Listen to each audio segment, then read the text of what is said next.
Pourquoi la justice répugne-t-elle à appliquer la loi? La notion de légitime défense correspond-elle à la réalité et à l'évolution de notre société? Comment la justice décide-t-elle qu'une mort est juste ou injuste? Des questions auxquelles on va tenter de répondre avec mes invités. Philippe Joron, bonsoir. Bonsoir. Il y a près de 10 ans, c'était le 19 octobre 2009, votre vie a basculé. Vous étiez avec votre épouse et votre fils qui avait 11 ans et demi à l'époque. C'était une soirée comme les autres. Qu'est-ce qui s'est passé? Eh bien, voilà, donc un individu a frappé à notre porte, en tout cas a essayé d'ouvrir la porte, et puis donc je suis allé voir, j'ai ouvert la porte qui était fermée, et je me suis retrouvé devant un homme masqué qui pointait donc un pistolet automatique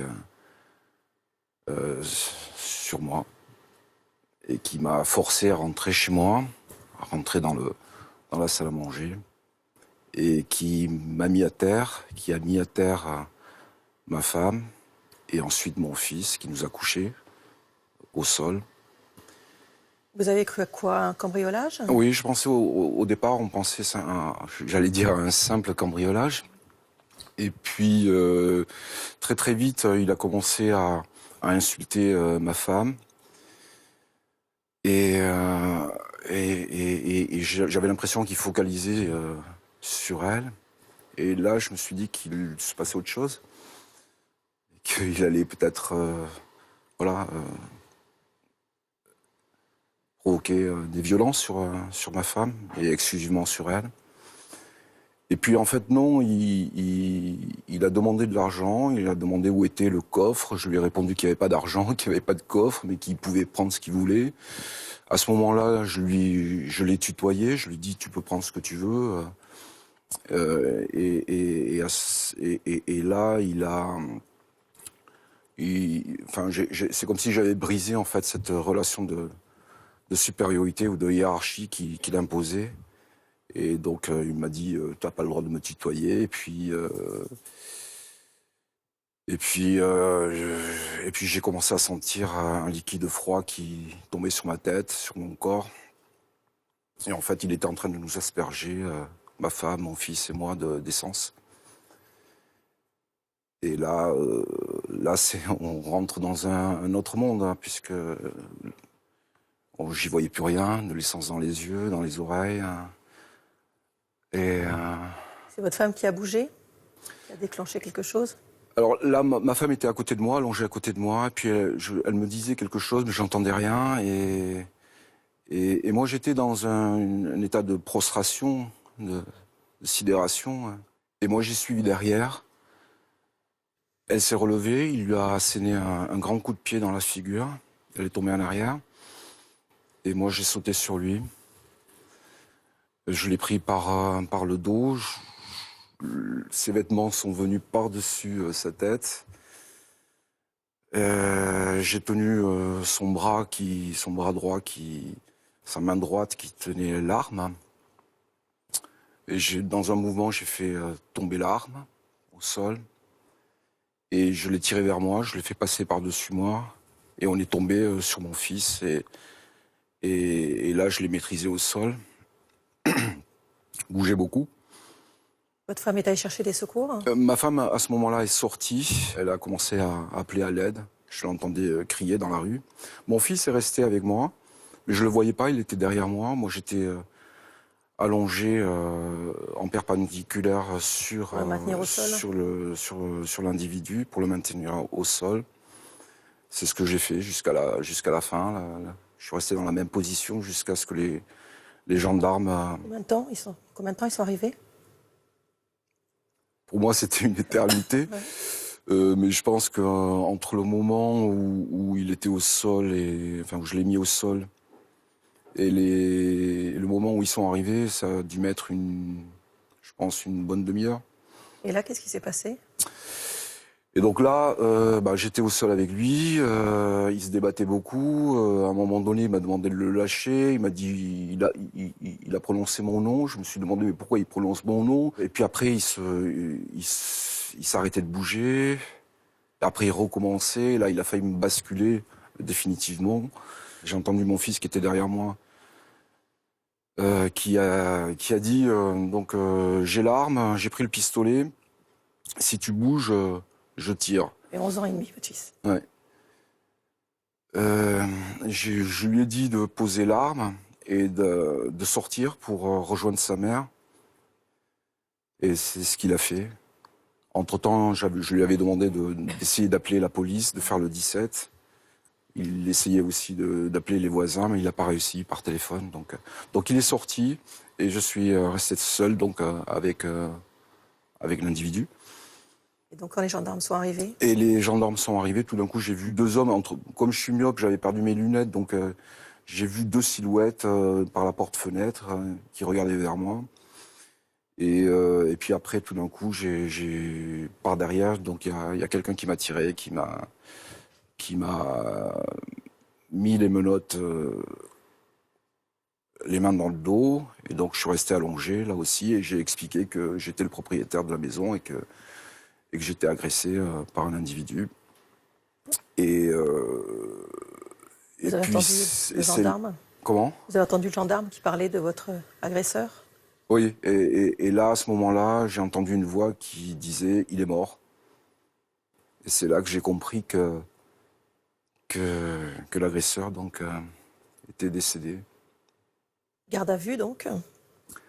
Garde à vue, audition, photographie, la geôle aussi, puisqu'il a fallu que je passe une nuit en cellule.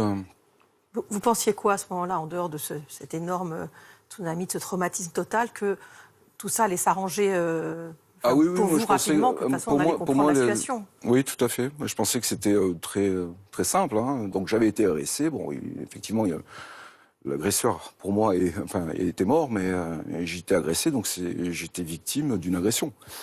Et que donc tout ça, ça allait se résoudre très rapidement. Et là, on est allé donc devant la juge d'instruction qui m'a mis en examen. Pour homicide volontaire? Pour homicide volontaire. Ouais. Là, on pense quoi? Que c'est c'est compréhensible, comme c'est audible? J'avais pas tout à fait compris, encore une fois, devant elle, que c'était pour homicide volontaire, hein, ou en tout cas pour meurtre. Je l'ai compris, en fait, quelques jours après, lorsque j'ai reçu un courrier, effectivement, de la juge d'instruction. Bon, il n'y a pas de formule de politesse, hein, on ne vous dit pas ni monsieur, ni bonjour, ni au revoir. Donc, je suis mis en examen pour meurtre, et je vois que la personne qui m'a agressé est dénommée victime. Et là, ça commence, en fait, j'ai l'impression de devenir un petit peu schizophrène. Victime et meurtrier. Voilà. On ne peut pas raconter toute votre histoire, mais il faudra combien de temps pour que la justice reconnaisse, parce qu'en l'occurrence, elle a reconnu, que c'était de la légitime défense? Il s'est passé combien de temps? Alors, le non-lieu a été prononcé 1 an après. 1 an après? Ouais, pratiquement jour pour jour, c'est-à-dire en octobre 2010. Votre agresseur était un de vos anciens étudiants? Voilà, j'ai appris, en fait, au moment de la garde à vue, que c'était effectivement un ancien étudiant. Vous connaissez votre nom? Évidemment que je ne connaissais pas, parce que je lui avais déjà donné des cours, mais c'était dans un amphithéâtre, c'était en première année. Et on a su pourquoi il vous avait agressé? En fait, c'est en reconstituant le film, hein, mais effectivement, un peu plus d'1 an avant, je me souviens de quelqu'un qui, donc, et apparemment c'était lui, qui était venu dans le secrétariat du département de sociologie. Bon, il y avait des témoins, hein, il y avait le secrétaire notamment, et qui souhaitait, en fait, il avait eu 7 de moyenne sur l'année, et il souhaitait que le jury des examens lui attribue la note de 10. Et comme j'étais le président du jury des examens, donc il s'était adressé à moi. Moi, je lui ai dit que c'était effectivement, ça allait être difficile, hein. C'est pas souvent, enfin, on donne pas 3 points supplémentaires à un étudiant, surtout quand c'est une moyenne de l'année. Par contre, donc il m'a dit, à ce moment-là, il m'a mis une petite tape dans le dos et puis il m'a dit, on va toujours trouver une solution. Et je lui dis que la seule solution que je voyais, c'était qu'effectivement, il adresse une lettre au jury des examens. Et voilà. Et donc c'est un peu plus d'1 an après qu'il est venu chez moi. Vous faites partie en tout cas effectivement de ceux dont la légitime défense a été reconnue. Olivier Kahn, bonsoir. Bonsoir madame. Vous êtes professeur de droit pénal à l'université de Tours. Ça date de quand l'apparition dans notre droit de cette notion de légitime défense ? Telle que nous la connaissons aujourd'hui, le code pénal napoléonien, qui contient 2 dispositions qui prévoient cette légitime défense. Et qu'est-ce qu'il faut comme critère pour pouvoir bénéficier de cette légitime défense? Parce qu'effectivement, on a entendu beaucoup de cas où tous les critères apparemment n'étaient pas remplis pour un citoyen lambda, quoi. Alors, les critères de la légitime défense sont le fait d'être soumis à une atteinte à son intégrité, pour résumer, illégitime. C'est-à-dire qu'il ne faut pas que ce soit un acte légal, par exemple une interpellation par les forces de police. Il faut que la riposte soit commandée par les nécessités de la légitime défense, c'est-à-dire qu'il faut qu'il n'y ait pas d'autre moyen d'échapper à cette agression illégitime, et il faut que la riposte soit proportionnée à l'acte d'agression que l'on subit. C'est-à-dire que, grosso modo, il ne faut pas, si on est pris par le col par quelqu'un, le tuer pour se débarrasser de cette atteinte à son intégrité physique. Ce que dit le texte, c'est ça, et ensuite la jurisprudence y a ajouté des conditions d'immédiateté. Il faut que tout se passe dans le même temps. C'est-à-dire que la légitime défense, en fait, il faut la ramener à l'origine de la justice, c'est-à-dire au contrat social. Dans le contrat social, l'individu renonce à son droit de justice privée, renonce à son droit de se venger pour transmettre à l'État le droit de rendre la justice. Et donc tout acte qui pourra être assimilé à un acte de vengeance est prohibé par la loi. Vanessa Cotaccioni, bonsoir. Bonsoir. Vous enseignez au département de sciences politiques de l'université Paris 8, spécialiste de la justice pénale et de la répression. Est-ce que la justice, en fait, répugne à reconnaître la légitime défense ces dernières années ? Pour comprendre la réaction de la justice, il faut faire vraiment une distinction entre les juges professionnels, donc juges d'instruction, juges professionnels, magistrats, et les jurés. Les juges professionnels ont tendance à être extrêmement sévères sur la légitime défense, surtout ces dernières années. Parce que dans les années 70, 80, 90, il y a eu énormément d'affaires de légitime défense. Pourquoi ? Parce qu'il y a eu à ce moment-là une association qui s'est créée, qui s'appelait Légitime Défense, et qui a politisé la légitime défense en disant il y a trop de délinquance, prenons les armes, et si on tire sur un délinquant, on est en état de légitime défense. Dans ce moment-là aussi, on parle beaucoup d'insécurité. On dit qu'il y a beaucoup de vols, de cambriolages, qu'il faut faire très attention. Les gens ont peur, vont se ruer sur les armes. Il y a même des gens qui, pour se défendre, vont acheter des fusils à pompe, parce que c'était en vente libre à l'époque. Et donc il y a tout un contexte où il y a une multiplication d'affaires de légitime défense, et ça fait grand bruit dans la presse et jusqu'au ministère qui dit qu'il va falloir faire quelque chose. Et donc les juges, eux, ont tendance à être très stricts pour éviter tout débordement, toute multiplication d'affaires de légitime défense et pour pas qu'il y ait effectivement, comme le disait Olivier Kahn, le retour de la justice privée. Ça, c'est pour les juges. Ça veut dire quoi concrètement ? Ça veut dire que dans la plupart des cas, si on prend la totalité des cas de légitime défense, 90% vont être jugés. Normalement, si vous êtes reconnu en état de légitime défense, vous n'êtes pas jugé. M. Jouan fait effectivement partie des 10%. Tout à fait. C'est des cas extrêmement rares parce que les juges, qu'est-ce qu'ils vont faire ? Ils vont appliquer les critères, la simultanéité, la proportionnalité, l'immédiateté et la réponse à une agression réelle et injuste. Et donc, comme souvent, au moins un de ces critères fait défaut, ça va être jugé soit au tribunal correctionnel et le plus souvent par les cours d'assises qui jugent les crimes les plus graves, c'est-à-dire les crimes de sang. Et là, on voit, quand on regarde les jugements aux assises, qu'en général, les jurés vont trouver des circonstances atténuantes à la personne qui a tué, surtout si c'est un homme, surtout si c'est un commerçant, etc. etc. On va pas reconnaître la légitime défense, mais on va lui trouver des circonstances atténuantes. Est-ce que cette personne a eu peur ? Oui. Est-ce qu'elle s'est sentie agressée ? Est-ce qu'elle a eu peur pour sa vie, pour sa femme, pour son fils, pour sa fille ? Et donc, on va trouver des circonstances atténuantes et on voit qu'il y a une forme de clémence judiciaire des jurés face au tireur qui se dit en état de légitime défense.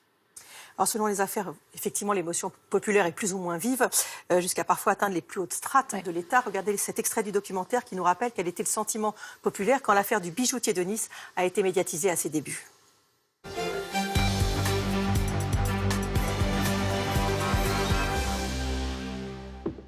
Ce braquage avait suscité une onde de choc d'indignation populaire contre la mise en examen du bijoutier pour homicide volontaire et détention d'armes illicites. D'autres bijouteries avaient d'ailleurs été attaquées en 2013. Et des élus de premier plan avaient publiquement affiché leur soutien lors de diverses manifestations. L'affaire avait même fait réagir jusqu'au sommet de l'État. Forte mobilisation aussi sur le net, un record, avec 1 600 000 mentions j'aime sur Facebook pour soutenir le bijoutier. Alors justement, Philippe Joron, est-ce que vous avez souffert de l'emballement médiatique? Est-ce qu'il y a des choses qui ont été dites, qui vous ont blessé? Ah oui, ça effectivement. La première chose, c'est que on a parlé d'étranglement. Voilà, dans les médias, on a commencé à dire que j'avais étranglé l'individu, ce qui évidemment est totalement faux. Mais j'ai compris par la suite que en fait, c'était le procureur adjoint, Georges Gutiérrez, qui, lors de la conférence de presse qui avait été donnée, avait parlé d'étranglement. Et donc, je me souviens très bien que le soir même, le présentateur du journal télévisé a donc indiqué que j'avais donc étranglé cette personne. Alors que, pour préciser, en fait, il est a priori, il est mort d'une compression, enfin du fait de la compression, il est mort d'un arrêt cardiaque lié à la compression que vous mainteniez. Tout à fait, tout à fait. C'est le Par poids, votre corps, en fait, le poids de mon corps corps sur son thorax, qui a fait qu'il y a eu une compression et donc un arrêt cardiaque. Et s'est transformé, on vous l'avait étranglé. Voilà. Et puis là, on a commencé à dire que je faisais des sports de combat. Puisque comme j'avais vécu au Brésil et que le Brésil était connu pour les sports de combat, voilà, et effectivement j'avais pratiqué les sports de combat et voilà. D'accord, tout s'emballe. Tout s'enchaîne. Nathalie Tomasini, bonsoir. Bonsoir. Vous êtes avocate spécialiste de la défense des femmes. Vous avez défendu avec votre associé des cas très médiatisés de femmes battues qui ont donné la mort à leurs conjoints, ceux d'Alexandra Lange et Jacqueline Sauvage pour son 2e procès. Alors, la justice, en l'occurrence, n'avait pas estimé que Jacqueline Sauvage avait agi en état de légitime défense. Elle l'avait condamnée à 10 ans de réclusion criminelle en décembre 2015. Elle a été graciée totalement 1 an après par le président de la République, François Hollande. Est-ce que c'est à la pression populaire qu'elle doit cette libération? Alors, j'aurais tendance à vous répondre oui. L'opinion publique nous a aidés à faire entendre la parole de Jacqueline Sauvage et celle de toutes les femmes violentées qui, à un moment donné, un soir, n'ont plus la faculté de prendre une décision raisonnable, puisqu'elles ont été violentées pendant des années, et que ces femmes développent ce qu'on appelle le syndrome de femmes battues, qui a été mis en exergue notamment au Canada, grâce à un fameux arrêt, l'arrêt Lavallée. Je voudrais juste revenir sur le cas de monsieur aussi qui m'a interpellée.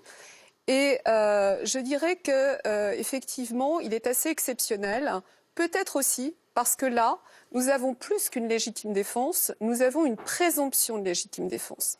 Parce qu'il y a quand même un article du Code pénal qui précise que lorsqu'un individu pénètre de nuit chez un autre individu armé de surcroît, là, il y a présomption de légitime défense. Et qu'est-ce que ça veut dire?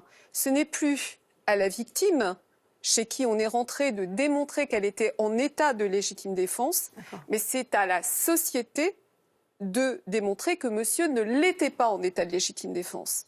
Donc un homme est mort, la société automatiquement va demander réparation et il va y avoir une instruction. Ça, c'est tout à fait normal. Mais pourquoi il y a eu un non-lieu? Je pense, sans connaître le dossier, que là, nous étions d'une manière assez caractéristique dans un cas de présomption de légitime défense. Je parle sous le contrôle de nos professeurs de droit. Ça vous paraît effectivement correspondre? Oui, il y a effectivement une présomption de légitime défense. Peut-être juste un point sur la brutalité de l'intervention judiciaire. Monsieur dit qu'il a été mis en examen pour meurtre, ce qui... d'un point de vue juridique, est tout à fait normal, mais extrêmement brutal, puisqu'il y a un principe qui est que quand on ouvre une information judiciaire, donc une enquête confiée à un juge d'instruction, le principe est de l'ouvrir sous la plus haute qualification disponible. Donc en l'occurrence, effectivement, la plus haute qualification disponible, c'est le meurtre. Ce qui ne veut pas dire qu'effectivement, on est présumé meurtrier, mais que le parquet retient toujours la qualification la plus haute possible. Et évidemment, quand la mort a résulté de l'action, eh bien, la qualification la plus haute, c'est celle de meurtre. Mais est-ce qu'effectivement, on constate que la justice et parfois, souvent, je ne sais pas quel adjectif employer, sous l'influence de l'émotion populaire ou pas, ça joue quand même beaucoup. Il y a quand même une forme pas de pression populaire, je dirais, mais évidemment, il y a un contexte social qui joue, et plus on va parler d'une certaine affaire, plus ça peut effectivement jouer aussi sur la perception que les jurés vont avoir de l'affaire. Et ce qui est très intéressant dans ces affaires de légitime défense-là, c'est que le juré va se poser une question. Qui est victime et qui est coupable ? Est-ce que c'est la personne qui a tué, qui doit se retrouver sur ce banc, ou est-ce que c'est la personne qui est rentrée, qui a cambriolé, ou pas, qui est coupable ou victime ? Est-ce que c'est le tireur ou est-ce que c'est la personne tuée ? Et en général, ce que montre une analyse des procès, puisque moi c'est ce que j'ai fait, j'ai travaillé sur des procès depuis la fin des années 70, c'est que le juré va considérer que la victime, ce n'est pas la personne qui a tiré, même si elle n'était pas physiquement menacée, sauf dans les cas de femmes battues où là c'est beaucoup plus... La véritable question que se pose un juré, c'est qu'est-ce que j'aurais fait dans la même situation ? Évidemment. Et la grosse difficulté dans les procès d'assises, c'est que vous avez, en tant qu'avocat de la défense, à convaincre des jurés. Ce n'est pas le plus difficile. Le plus difficile, c'est que les délibérations au cours d'assises, vous avez la présence de la présidente ou du président. En l'occurrence, pour qui la Bible, c'est le code pénal.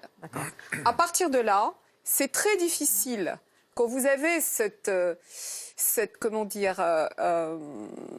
référence suprême qu'est un président ou une présidente de cour d'assises, comment vont se positionner les jurés ? Même s'ils ont une conviction intrinsèque en tant qu'individu, que dans tel cas de figure, ils auraient réagi de la même manière, on va leur expliquer que la loi, c'est la loi et qu'il va falloir la respecter.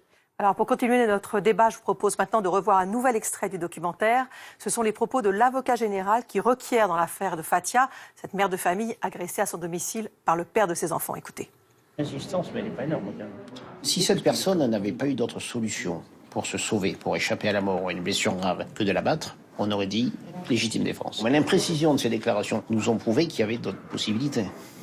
Quand elle a l'arme en main et qu'on sait que lui ne la maîtrise pas, ne la tient pas, et qu'il est blessé, qu'il est au sol, véritablement, est-ce qu'il constitue encore un danger ?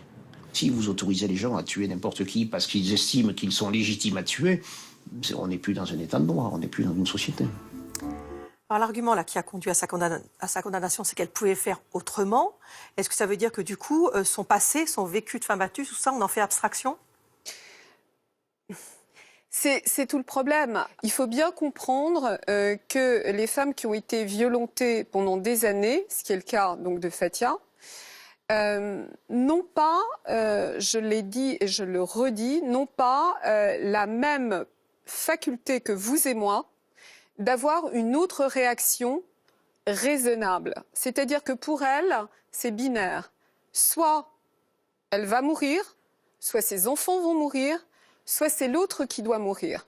Il n'y a pas d'autre solution possible. Ce sont des femmes qui ont développé un syndrome de femme battue. C'est-à-dire qu'elles sont en état de danger de mort permanent. Oui. Et donc, a fortiori, elles sont en état de légitime défense permanente. Alors, la loi est interprétée de manière parfois différente, parce que dans le cas d'Alexandra Lange, elle a été acquittée. Et cet acquittement, l'avocat général à son procès avait lui-même demandé cet acquittement en présentant des excuses à l'accusé. Là, c'est un magistrat qui a demandé l'acquittement. Oui.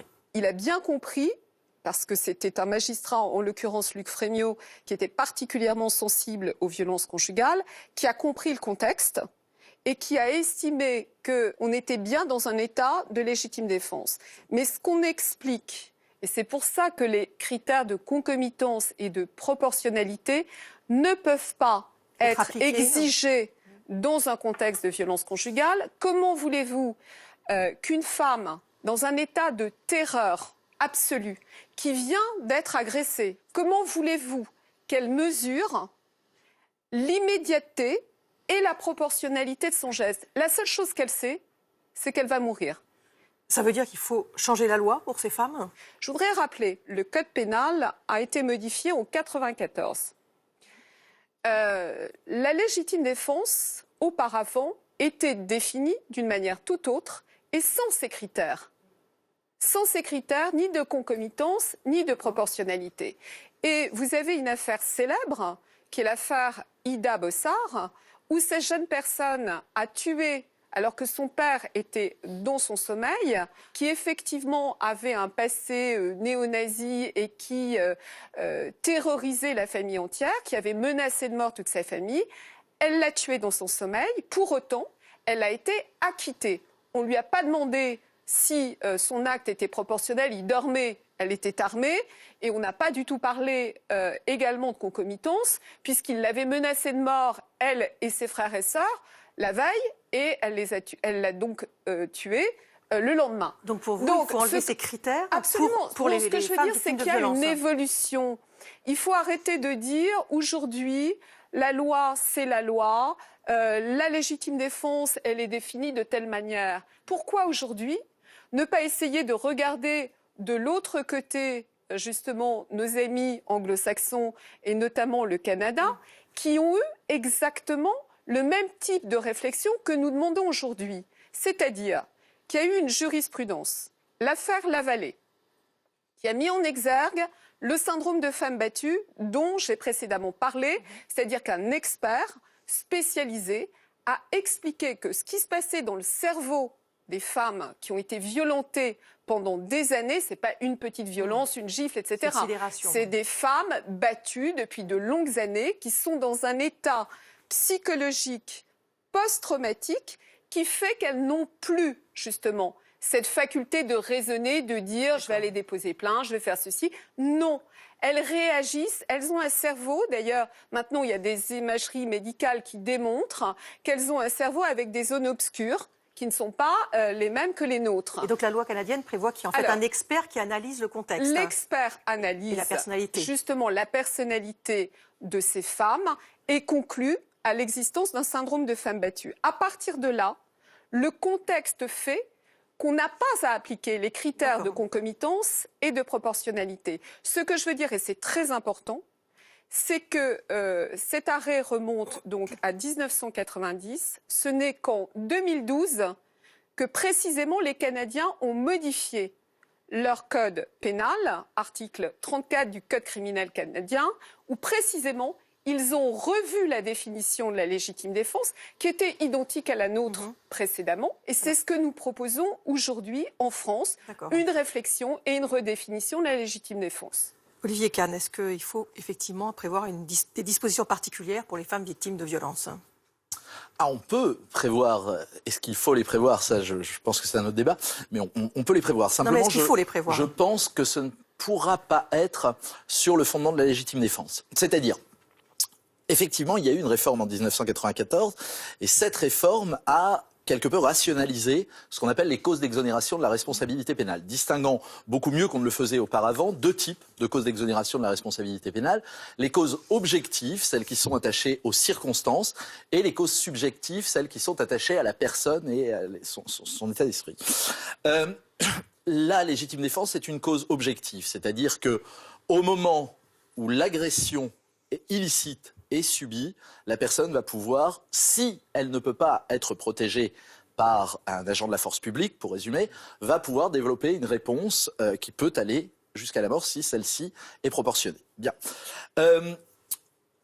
En aucune manière, vous ne pourrez avoir une définition de la légitime défense qui intègre cette situation si particulière de ce qui a été qualifié de syndrome de la femme battue. Qui est un danger imminent de mort, qui est un danger... Oui, mais qui n'est pas... Et d'ailleurs, le droit canadien, il faut être très clair là-dessus, le droit canadien ne donne pas à la femme battue un permis de tuer en toutes circonstances. C'est exactement ce que je viens de dire. Oui, spécificité. Il faut être très très clair là-dessus. Le droit canadien est fondé sur des critères complètement différents des nôtres. Les critères de la responsabilité sont fondés, comme tous les droits issus de la common law, sur l'idée du caractère raisonnable, la reasonableness. Et à partir de là, effectivement, c'est des analyses de la responsabilité qui sont très différentes. Plus proche de nous, on a le droit suisse. Et là, effectivement, vous avez une affaire en 1995 jugée par la Cour de cassation suisse.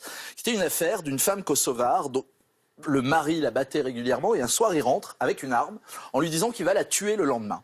Et il s'endort avec l'arme sous son oreiller. Elle va prendre l'arme et elle va l'exécuter dans son sommeil. Il dort, il n'y a pas de... Elle est condamnée.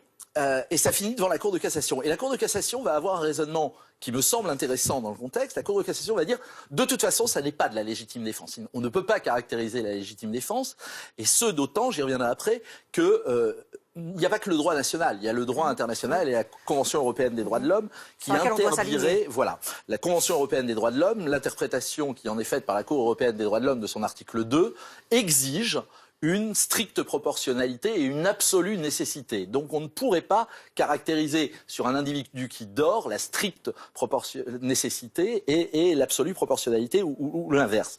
En revanche, ce que dit la Cour de cassation suisse, elle dit, dans sa situation, alors qu'il avait promis de la tuer le lendemain, elle était dans un état de nécessité. C'est-à-dire qu'elle n'avait pas d'autre choix, elle ne pouvait pas attendre le lendemain. Et donc c'est une autre cause d'exonération de la responsabilité pénale, en dehors de la légitime défense, qui est prise en considération, c'est-à-dire elle n'a pas d'autre choix que de commettre l'infraction pour éviter un mal plus grand qui sera sa mort et la mort de ses enfants ensuite. Et là, il y a probablement quelque chose d'intéressant à raisonner, mais qui ne sera pas une évolution de la loi sur la légitime défense, mais l'état de nécessité. Il y a une autre possibilité, qui est celle qu'on a connue récemment avec la police. La police revendiquait depuis longtemps le droit. Alors, la gendarmerie avait déjà une possibilité de faire usage de son arme qui dépassait la légitime défense, et la police revendiquait le même droit. En 2017, une loi est intervenue et cette loi prévoit donc des cas dans lesquels les forces de l'ordre vont pouvoir faire usage de leurs armes, mais qui sont des cas donc, non pas de légitime défense, mais d'autorisation de la loi. C'est-à-dire que le législateur prévoit un certain nombre de circonstances dans lesquelles, y compris en dehors d'une situation de pure légitime défense, les forces de l'ordre vont pouvoir faire usage de leurs armes. Et entre autres, juste un petit exemple, vous avez une des conditions qui est une condition liée à l'affaire, aux affaires Kouachi, donc aux attentats de janvier 2015, qui permet à un policier de faire usage de son arme et de donner la mort à quelqu'un pour lesquels il a des raisons objectives de penser que cette personne est dans une entreprise criminelle qui va la conduire plus tard à perpétrer d'autres meurtres, alors même que les conditions de la légitime défense ne sont pas réunies. Je voulais rajouter que la légitime défense, ce n'est pas une disposition qui a été faite pour les femmes. La légitime défense, telle qu'elle a été construite, il faut peut-être le rappeler, historiquement, ça a été fait pour les hommes. Ceux qui possèdent les armes, ceux qui vont à la chasse, ceux qui vont s'entraîner dans des tirs sportifs, ceux qui ont quelque chose à protéger, un commerce, une maison, sa famille. C'est l'homme qui protège la famille et les biens, c'est lui qui peut tirer. Donc ça a été fait pour les hommes. Et par exemple, on a toujours considéré que le viol ou l'atteinte à la pudeur, donc ça, ce qui pourrait toucher plutôt les femmes, même si les hommes étaient reconnus comme pouvant être violés et tuer quelqu'un en état de légitime défense, c'était reconnu comme pouvant être de la légitime défense. Mais est-ce que le législateur a fait une différence entre les violences interpersonnelles entre deux hommes, par exemple, ou une bagarre collective et des violences conjugales? Non. Maintenant, faut-il légiférer? Ça, c'est une autre question, parce que en ayant en tête l'histoire de la légitime défense, et l'histoire de ces dérives, moi, ça me fait extrêmement peur qu'on étende la définition de la légitime défense, même pour les femmes battues, et même si, évidemment, je serais pour que, dans le procès, on puisse prendre en compte plus encore la situation des violences conjugales. Mais je rappelle que si précisément on a changé la loi en 1994 et qu'on a rajouté tous ces critères très restrictifs, c'est pour éviter les abus. Parce qu'il y en avait tellement qu'au début des années 80, l'État français s'est dit comment on va faire pour limiter ces affaires-là. Alors on suivra, on n'a plus le temps parce qu'on arrive vraiment à la fin de l'émission. De toute façon, on va suivre évidemment si la situation, la législation évolue ou pas. Je voudrais juste finir avec vous, savoir comment, 10 ans après, on est, comment on se sent avec cette histoire, est-ce que vous êtes reconstruit, comment on vit ça? Est-ce que vous y pensez tous les jours? D'abord, voilà, le débat et ainsi que les témoignages dans le documentaire montrent très bien qu'il y a plusieurs formes de légitime défense. En tout cas, il y a sans doute plusieurs, ce sont les mêmes critères d'évaluation, et vous en discutez. Mais moi, par exemple, j'ai toujours eu du mal à me placer dans cette définition de la légitime défense.